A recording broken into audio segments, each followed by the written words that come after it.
didn't get to experience it, but it is very rare to have a firearm actually just surprise the shit out of you like that, from the weight to the recoil to the sound. We were side by side shooting machine guns, all suppressed without ear pro, and it was your rifle caliber machine, not submachine. Yeah. Which rifle was this? Well, before we say that, it's like at first when you started complimenting it, I was very touched, but I was like, wait, you expected it to suck or not be great? And it's like, you know who the fuck I am? No, it's the BoomBox. And then we were shooting a contract version of the Honey Badger that's select fire and only subsonic. And they are so good. The boys did a good job. They are dialed. And you're like, how much do those weigh? Like, well, fully loaded? The Honey Badger is probably 4.5 pounds. And the BoomBox with the 12-inch barrel is under 6. No, how heavy are they, Mitch? 5.5. What about the 8-inch gun? So Jesus. 5 pounds, but takes a 308 mag. And I mean, you guys felt it. 8.6. I mean, those are big, heavy bullets. And how easy is that gun to shoot? Just for reference, I held it out with one hand. It was just going like that. Yeah, but look, you work out. But it is like fucking Finn. He got behind the gun. Yeah. And he was like, is it like, what's it gonna? He shoots it. He's like, oh my God. This is a 22. The BoomBox? Yeah, like the BoomBox. 8.6. What? So to anybody who may not know, what is the BoomBox? Well, it's all my idea, design and hard work. Mitch did none of it. So it is humble. I too am extraordinarily humble. Yeah, there you go, Mitch. Flip him up. It's just the greatest gun ever. You know, we did the Honey Badger a long time ago, and that was to replace the MP5. So a 9mm sub gun with rifle capability, but still is quiet with subsonic ammo. It's like the MP5 SD. And so what the BoomBox is the next generation of that, in my opinion. It's an AR-15 size, a lightweight AR-15. It takes a 308 mag, and it's in 8.6 blackout, a cartridge we developed. So, you know, a 6.5 Creedmoor case with a 338 bullet in it. So you can have a 400 grain subsonic bullet or down to 160 grain supersonic. So you can shoot people at 600 meters or with subsonic to 300 meters. And it's slightly larger and heavier than the Honey Badger.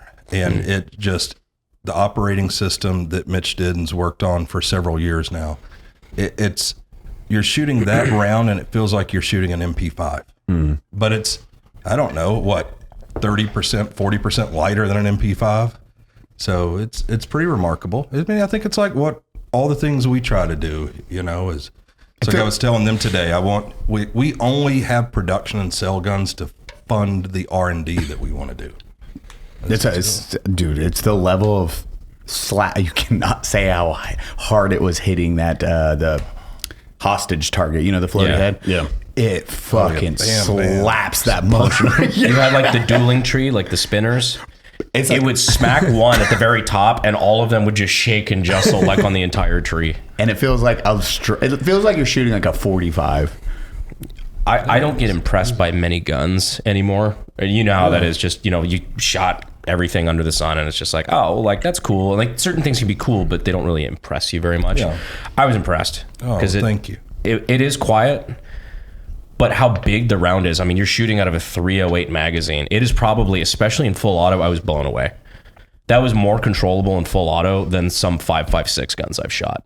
And still lighter than a lot of the 5.56 guns. Yeah, you're holding on target. There's 20 rounds you could hold down, and we were like 30 yards. How far were we? 20 yards? Probably about 30 yards, yeah. 30 yards, all full auto, just, and they all hit the steel.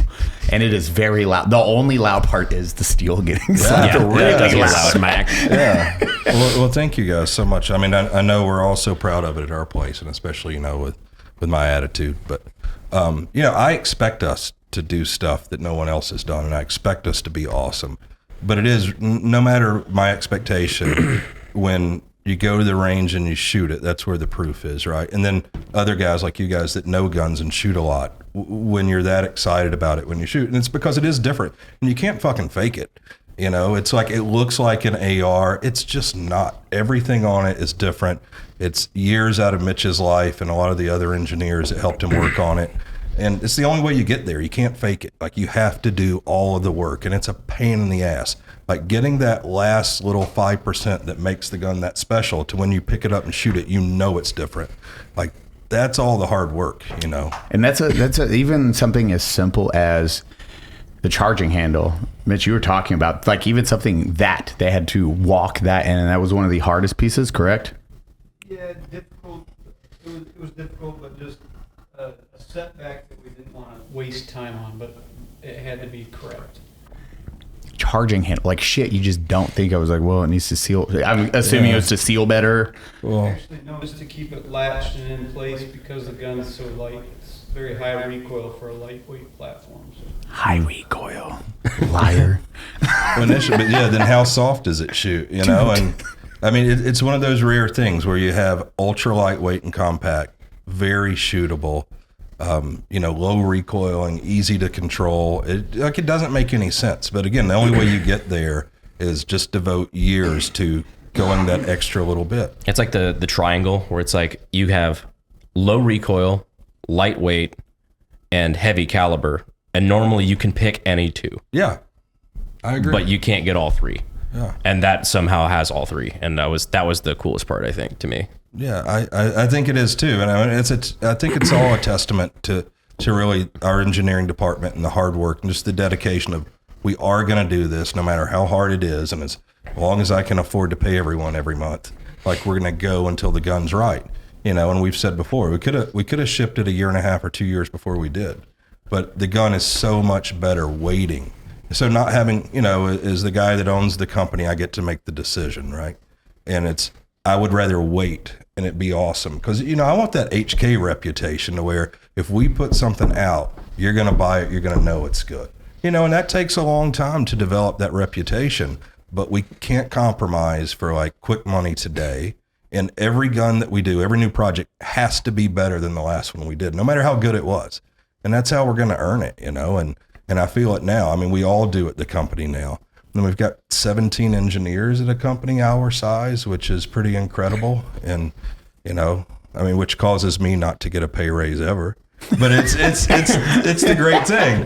You know, like, I much prefer, like, what we're doing and to win than, you know, just the money today. Like, I don't ever want to not work.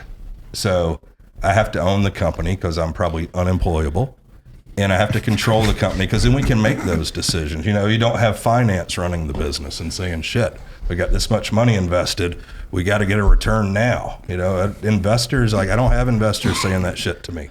It's like we were talking about earlier, like, anytime like a founder leaves or sells a company or dies, things start going to shit. Because as soon as you leave that stuff up to a board, they're not here for what will this company be in 10 years. They're usually here for, how do I show the best Q3 return? Margins. I want margins. And you get that, and you're saying you have that 17, and that's it. And then the engineers are out at the range with us having a blast. But these they are, like, breaking down the gun of, like, hey, we need to refine it. We need to make it better.